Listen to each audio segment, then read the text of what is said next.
السلام عليكم. النهارده 3/11 اطعام النهارده. هو حمزه زعلان ان احنا مش بنقول بناخد من عند حمزه، مع ان احنا عاملين له 20 اعلان لحد دلوقتي. والله العظيم عاملين لك يجي 20 اعلان.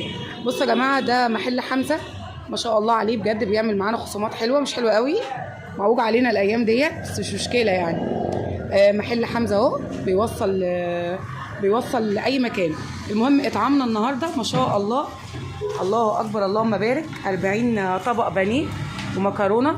الاكل اهو، الاطعام اهو فريش. على فكره انا بحب اتعامل مع حمزه لانه فعلا مريح، والاهم من مريح سريع، عشان في ناس بتشوف الحاجات وزعلانه مني.